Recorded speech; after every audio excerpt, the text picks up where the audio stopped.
Welcome to the Epics of Noche audiobook series, written and narrated by Joseph Linder. I am by no means accustomed to recording an audiobook. Nevertheless, I hope you enjoy the story that you are about to hear. I spent more than 10 years crafting this series. I've poured all my heart and soul into it. So thank you for taking the time to view this small world of mine. Sincerely, with all my heart. Thank you. Let's begin. Epics of Noche, Book 1, Intro. Eon, Chapter 1, Lighthouse. Child by Lighthouse. 1760, November 5th. How do you kill a concept? General Trio. Waves crashed against the lighthouse crags. They were the only sound to be heard. Its salty mist sprayed frigid beads against the metal's surface.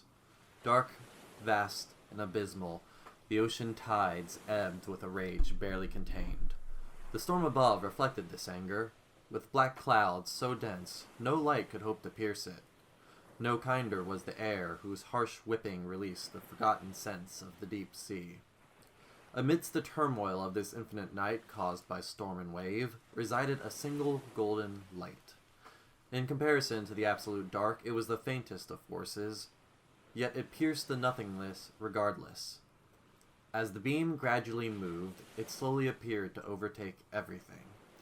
From there, it fragmented, dripped, and faded into the bottom of the abyss. As it faded, its dim light illuminated the waters one last time. Then there was nothing.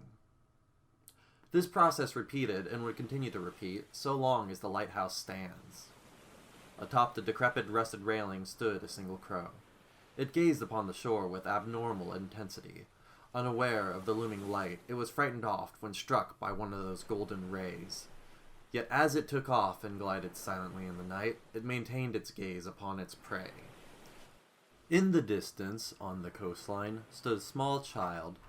About 4 or so, she stood in amazement of the lighthouse as she held her parents' hands.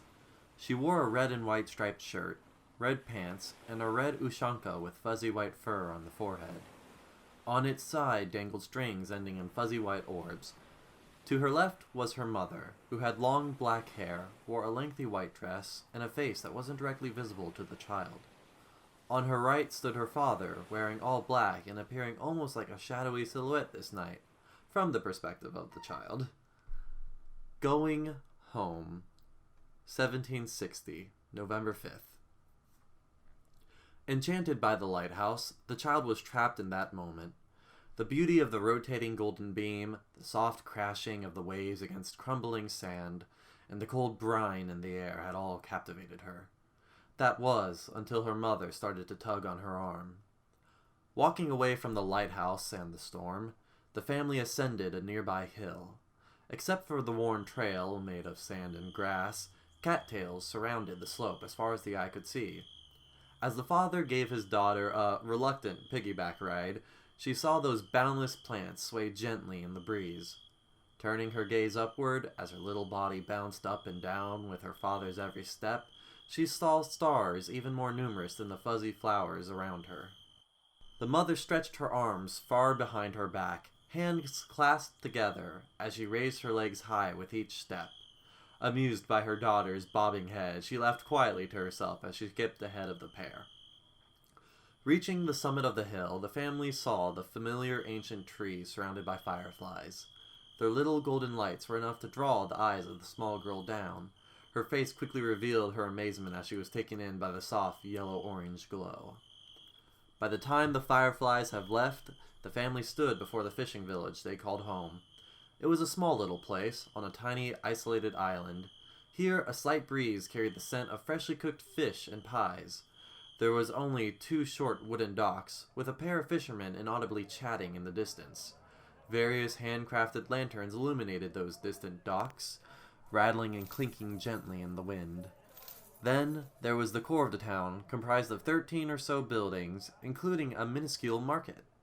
Finally, on the opposite side of the docks was a medium-sized building that appeared to be a factory of some kind. Nearby stood a massive silo with a unique picture on its front, of a man whose hair was shaped like a bull's horns. Most importantly, in the distance opposite to them, the little girl could see their house on the hill. Flailing with excitement, the little girl couldn't stop wiggling about as she saw her home in the distance. The father had to take cautious steps while the mother walked ahead with amused glee.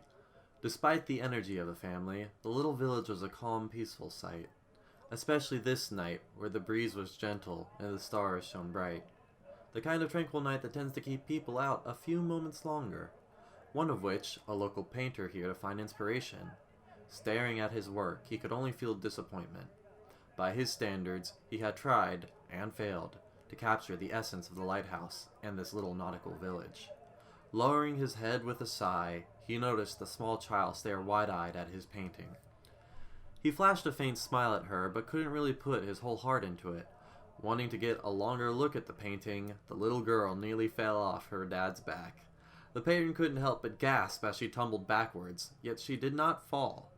Dangling on her father's back with a big, goofy smile, the painter couldn't help but smile genuinely too. As they left, he turned back to his painting and, feeling a bit better, picked up his brush. Pulling herself up, the child looked at the approaching hill, only for her to catch sight of someone out of the corner of her eye. A mysterious man, dressed in yellow, approached the father and little girl. Behind him, the mom crossed her arms.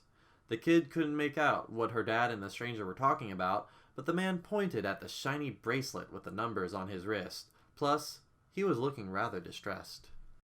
The mother started to tap her foot, and the man suddenly left in a hurry. Turning after the man, the father raised his arm up, and the little girl could see his fancy numbers bracelet too. Shaking her head, the mom walked up the second hill, and the dad soon followed.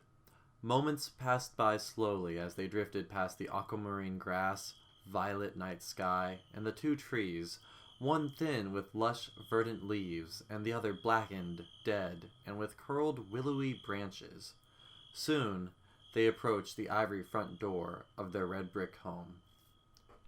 At House, 1760, November 5th.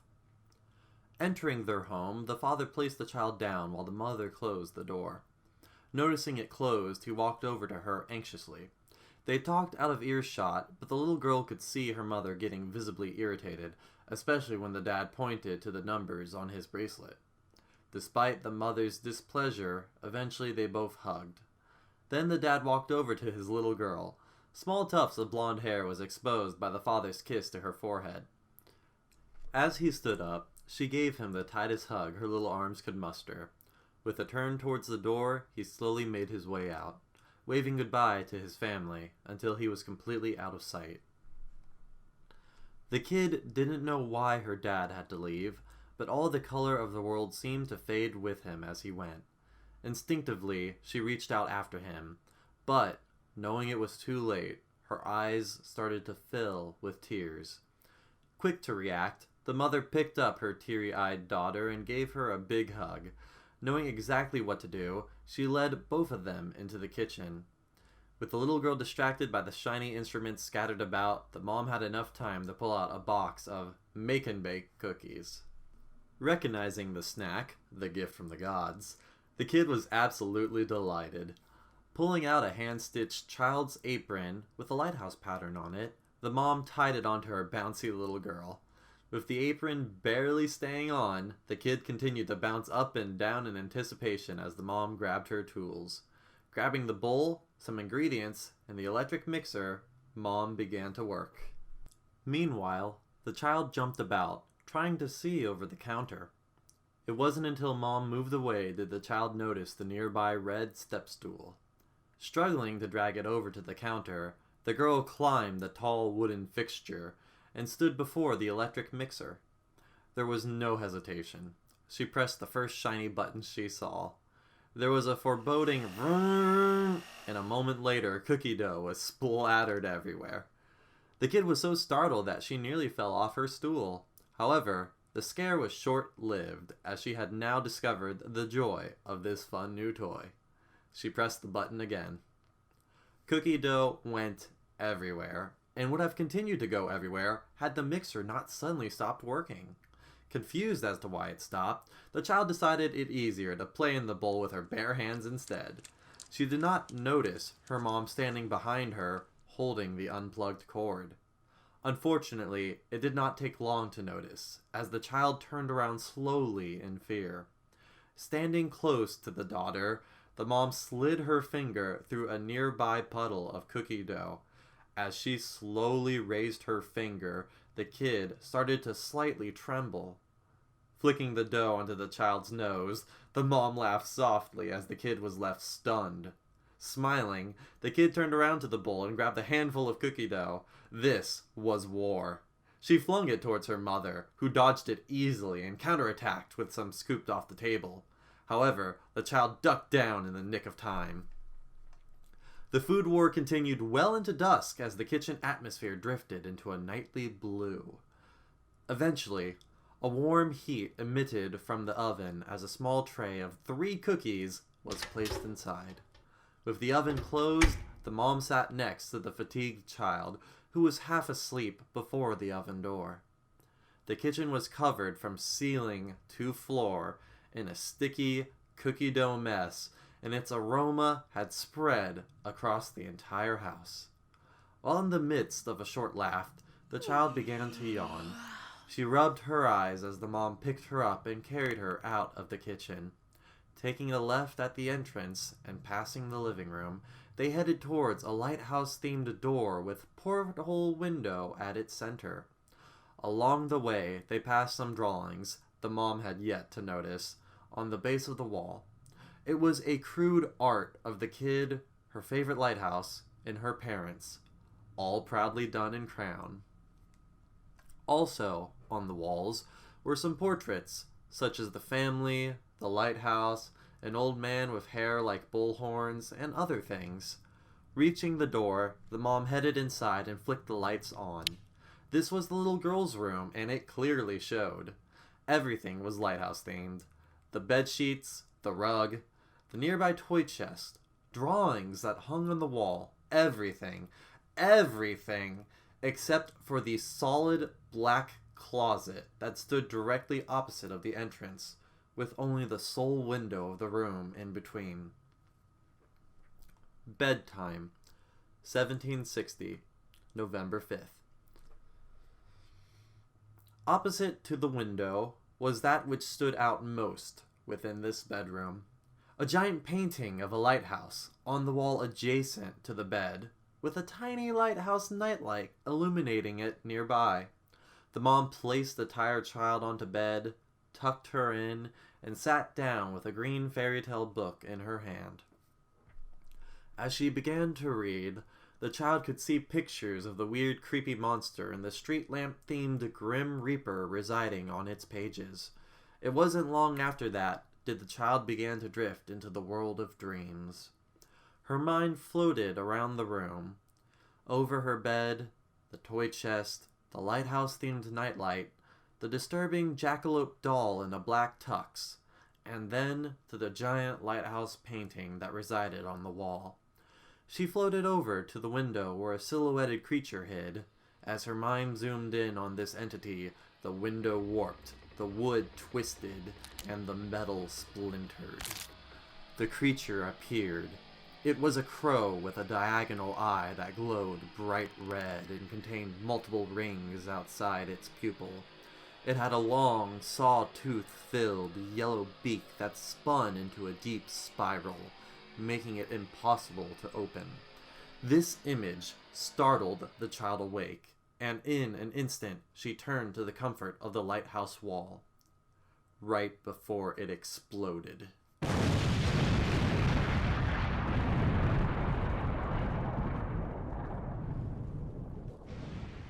Burning Village, 1760, November 5th. Debris flew everywhere. The mother and daughter were bombarded by chunks of brick, splintered wood, and bits of metal shrapnel. Both of their ears were ringing, and only the tinnitus could be heard. With the floating dust and insulation particles, their eyes were burning and itchy, nearly impossible to open, while the foul smell of burnt fiberglass and plastics intermingled with the freshly upturned dirt, burning wood, and faint sea salt air. Gradually, the chaos ended. The child managed to open her eyes and see the destruction laid out before her. Fire and smoke had replaced the lighthouse. Her sanctuary was gone. What was once her greatest comfort now laid on the ground as various pieces of rubble. From the corner of her eye, the little girl noticed flickering sparks. Turning her gaze downward, she saw her tiny nightlight snapped in two. Tears welled up rapidly, but before she could shout, her mom yanked her up and rushed out of the burning bedroom. The acrid smoke burned the little girl's throat as the mom staggered her way through the blackened clouds. Slamming the front door open, arms feeling heavy and burned, both the mother and daughter took in lungsful of fresh air. Once she regained her vision, she couldn't believe what she saw. Flames. The entire island was in flames. Stunned, the mother didn't notice the kid turn her tear-stricken face from the safety of her shoulder. Glancing upward, only the child noticed the swirling vortex of crows flying high above. They flew under the smoke-covered sky, its tranquil navy blue replaced by hellish black. Reapers of death, they circled above the duo with gazes looming ever closer. To the little girl, they were darkness itself, come to take her. With the strongest fear she had ever known, she tightened her tiny grip onto her mother's dress. Burying her head into her mom's shoulder, the frightened child was paralyzed with bone-chilling terror. Gazing at her child's sudden shaking, the mom placed her hand on the back of her daughter's head. She knew that this was terrifying to her little Joy, and it broke her heart. However, their safety was paramount. The island was small and the village smaller. It wouldn't be long before flames encompassed everything. If she could get to the nearby docks, they would be safe from the fire. Gently, but tightly, holding onto her daughter as she ran towards the boats. A blur of anchors, nets, buoys, and fishing rods flashed past the mother and daughter. The island was an endless inferno. Flames clawed at the sky. It almost felt like the island was engulfed by hell itself. An inescapable miasma of burning fish filled the air. Making her way through the small village, a ring of fire spiraled in the sky, and the tornado of crows continued to follow above. Finally, she made it to the edge of the village. The docks were just around the corner. While the mom cautiously peered around, the child managed to pry her eyes open for just a moment. Perched on a ledge nearby, the gaze of a crow bore into the soul of the little girl. Frozen in fear, she stared into the dozens of unnatural rings in that entity's vibrant yellow eyes. It stared back at her silently, angrily. A wave of ominous unease washed over her, submerged her. The crow filled her with fear. It filled her with a sense of impending disaster. Suddenly, the mother ran around the corner and headfirst into the barrel of a rifle. Locked in place, the mother could see a lump on the ground. Her eyes flickered down. She saw the painter from earlier, drenched in a pool of his own blood. Standing above appeared to be a person clad head to toe in heavy armor. Garbed in death was a behemoth of a soldier. Most eye-catching was the armor itself, pitch tar black with highlights of fiery orange. Such a stark contrast only amplified the expression of dread on the ghastly faces borne upon this armor. On the knee guards were the pain-wrought faces of people in agony, so intense that the skin of their cheeks were ripped to reveal the teeth hidden behind. Tormented beyond human recognition, almost as if melting from the fires themselves, these faces were locked in time during their most tortured. The helmet itself had great demonic horns, an alarming orange visor as long as snake fangs, and shrapnel-like jagged teeth of an upper jaw where the wearer's chin should be. Finally, the simplest face was on the chest. It was a vivid static screen white, with an arrangement of teeth visible within its melancholic screaming mouth and tear-stained eyes. It was also the largest. Lugnut bolts dug deep into the armor from the top of the shoulders. This made it appear as if the armor was permanently fused into this person's body. Their forearm guards turned into long spikes beyond the elbow. Various wires attached these forearm guards directly into the flesh of the biceps, piercing the ballistic fibers. Finally, this soldier was outfitted with many grenades, a knife, pistol, wrist-mounted grappling hook, and of course, the rifle, still aimed at the mother's head. As she stood there, motionless, the soldier slowly began to draw out the knife from the sheath on his back. Soldier escape, 1760, November 5th. Without turning her head, the mom could see all the rowboats on the island gathered into one massive bonfire. 2 more soldiers guarded this area, one of which was executing a line of familiar faces. Shadows danced from the flickering flames. Combined with the faint lantern light nearby, she could barely make out the faces of her neighbors. With a loud bang, the nearest person sitting on their knees fell limp. Blood leaked from the hole in his forehead, but the dancing lights weren't strong enough to reveal his face. Shocked out of her stupor, the mother focused on the soldier before her. The knife was fully drawn. An anglerfish was deeply engraved upon its blade. Without hesitation, the mom grabbed the rifle, with an uppercut-like motion, and kicked the soldier. She dashed madly back around the corner as the soldier quickly regained footing and fired. Bullets ricocheted and chipped nearby walls. Ash and soot filled the grimy air around her as she desperately searched for an escape. The bullets stopped, and the mom felt fear welling up inside her. Before she had a chance to think, she ran to the safest thing she saw. She ran back towards their house. Barely making it to the hill, 2 soldiers had gained sight of her. One approached from the side and fired its wrist-mounted grappling hook. The wire missed her and wrapped around the nearby tree in the front yard instead. Snapped in half by the retraction of the wire, only a stump was left behind. As this wire retracted, a 3rd soldier approached, the same one with the engraved knife, the anglerfish soldier, only this time with a Gatling gun. Anglerfish, 1760, November 5th. Bullets rained above the mother as the anglerfish soldier open-fired. Soaring overhead, a crow watched as the mother and daughter tried to outrun molten lead. From its perspective, the fire of the village cast an insidious shadow. It almost appeared to be a dark anglerfish with its jaws wide open, teeth chasing after the woman and child. Little did they know, from the eyes of the bird, the glow of the front door they were so desperately running to was the antenna. Moon behind the crow, darkening its black form, it released a loud echoing caw. 3 bullets pierced the chest of the mom. All that remained of her right shoulder, left kidney, and right hip was a long, bloody-like chain from where all 3 bullets exited her mangled torso.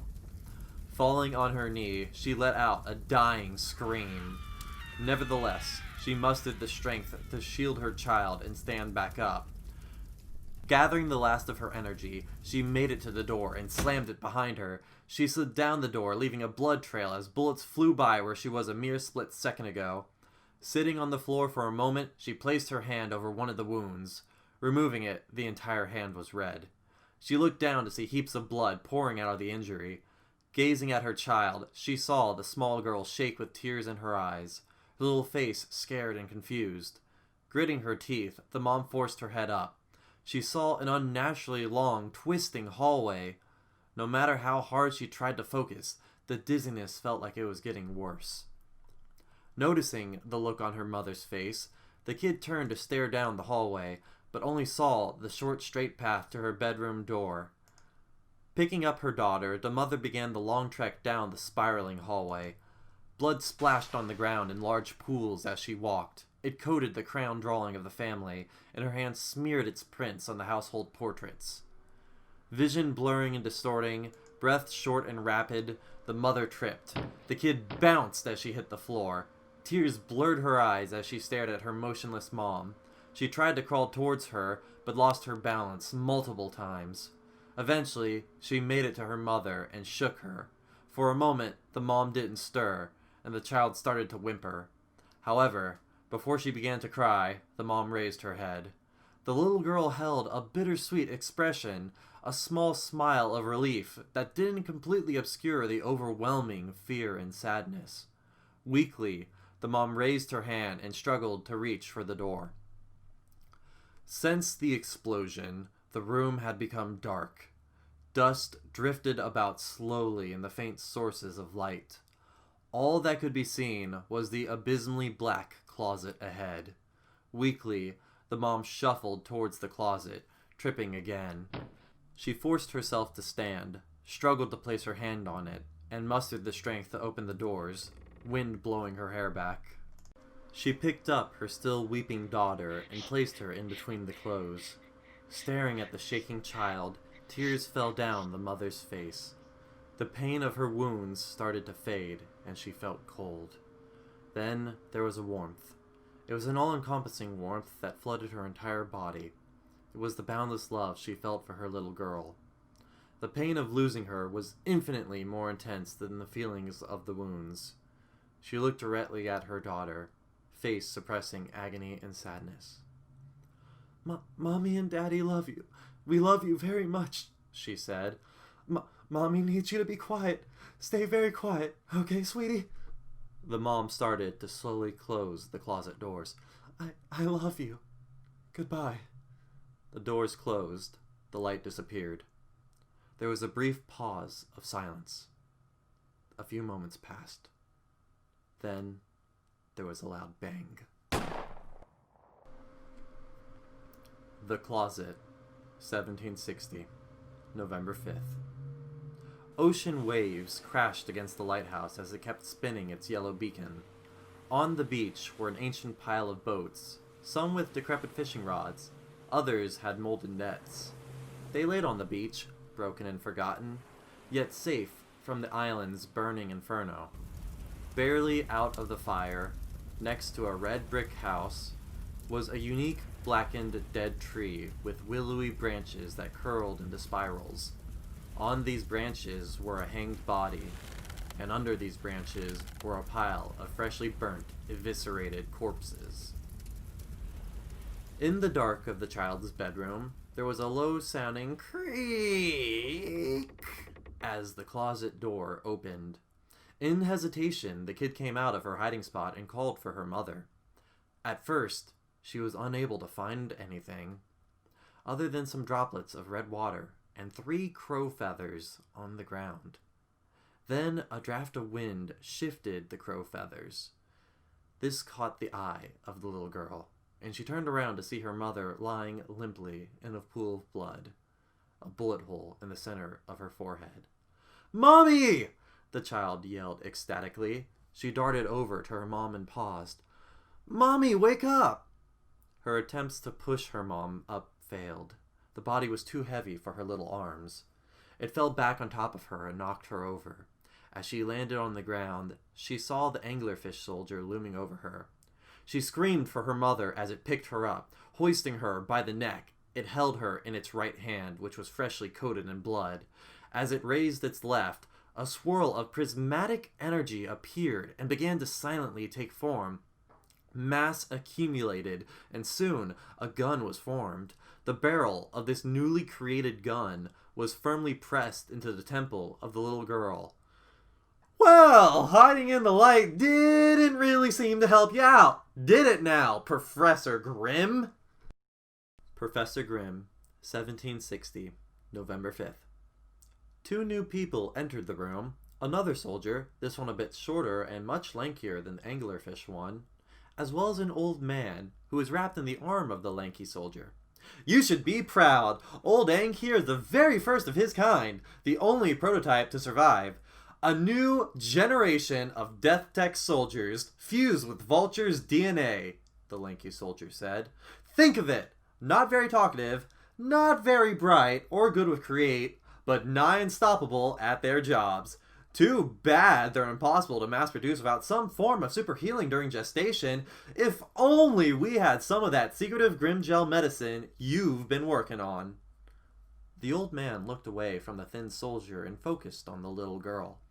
He wore a green sweater with tan leather elbow pads, had a letter in his chest pocket, and aged brown iron pants held up with an orange belt. Liver spots were on his nose. He had ghostly white hair, and his eyebrows extended off his face. His hair pronged into 3 long bullhorn shapes that were as far as his shoulder to the left, right, and behind his head. His skin sagged and wrinkled, plus his eyes showed many years without sleep. "I'm not interested in your mutated abominations or that old nursery rhyme," he said. "Gee, Grim, maybe if you were, you would have noticed all the crows Edward had flocking about recently. I'm still surprised a smart man like yourself didn't surrender immediately. Shame, if you weren't so bull-headed," he jokingly jabbed his elbow into the old man, "then maybe your daughter would still be alive." The lanky soldier took a few steps forward. "Well, on the bright side, besides it costing ya a village and a daughter, you still got your granddaughter." He gave Grim a thumbs up. "Hooray for good choices!" Of course, children do have a habit of getting hurt. Who knows what could happen on the way back? He nodded towards the window. Professor Grim turned to see the dead tree. Underneath its black willowy branches was a pile of bodies being stacked high. On top was the little girl's disemboweled father, his guts strewn about like spilled hempen rope. "We would very much like your cooperation." I understand. I'll do as you ask." "Great! Call me Eddie," the lanky soldier said. "Now come on, Grim, cheer up. I'm sure we'll have a pile of fun." He pointed finger guns at Grim. "No sense of humor, huh?" Eddie said. "Right, well, best be on our way." Eddie began to walk back out the door. Professor Grim stood still, his fists shaking. He refused to take a step. Suddenly, there was a loud bang. A massive fountain of blood sprayed out of the center of the little girl's left hand. Gunsmoke drifted around the room, the silence broken only by the screams of the kid. "My bad, Grim. You didn't move when I said move. With old people's hearings being so bad and all, I figured I'd make sure yours still worked," Eddie said. "And would you look at that! Seems you can hear your granddaughter screaming. It's a miracle!" Eddie aimed his gun at the little girl again. The anglerfish soldier was unfazed. "Now let's see if you can hear this. Move." Grim shook. "I understand. Please, give me a moment with her," he said. "I promise I won't try anything." Eddie used his thumb to pull back the hammer on the pistol. "You've bested me. I am your slave." There was a pause. Then Eddie uncocked the gun and lowered it. "Well now, I do like the sound of that," he said. "Fine. You got 1 minute." "1 minute?" Grim panicked. "Wait, will I ever see her again?" The old man's face hit the floor from the punch. He coughed up blood as he rolled onto his back. "Fuck you, Grim! After all the shit you put me through today," Eddie said. "I hope you never see her again." Eddie wiped his knuckles and took a deep breath. "I am a generous man. 1 minute. Make it last." The anglerfish soldier dropped the screaming girl. She fell a few feet and hit the ground with an impactful thud. Walking up to Eddie, both soldiers went past Grim as he stared silently at the floor. "Ang, you gotta see this shitty painting I picked up. Got a little blood on it from when I splattered this painter's brains out, but it's..." Eddie's voice faded from Grim's earshot. Alone with granddaughter, 1760, November 5th. Grim was alone with his grandchild, both shook with pain. He stood up and reached into his shirt pocket. Taking out the letter, he inspected it. "For when she's older, November 5th, 1760. Love, her mom and dad." Lowering the letter, he saw the fairy tale book on the floor. Its pages were still parted to where the mom was reading earlier, the Lighthouse bookmark still left in the middle. Galloway, the Grim Reaper, was written on the left. Creeps the monster on the right. Professor Grimm placed the letter back into his pocket and took out a small vial of glowing blue liquid. On its label, Grim Gel Prototype 0.42 was written. Gently applying some of the fish-scented liquid onto his granddaughter's wounds, her injury began to noticeably heal at a slow pace. "This is all my fault. I am so sorry." He picked up his granddaughter. "I'll make it up to you. This death tech can't hold on to you forever. I promise. One day you'll escape. My little Noche." Under the moonlight that beamed in from the window, the old man hugged his granddaughter Noche. Zooming out from the hole in the wall, where the lighthouse painting once stood, the entire island could be seen engulfed in flames. Wind blew across the remaining unscathed cattails. A lightning bug landed on a nearby leaf, and inside the kitchen, the cookie dough had dried onto the walls. Back on the beach, the lighthouse continued spinning its golden light.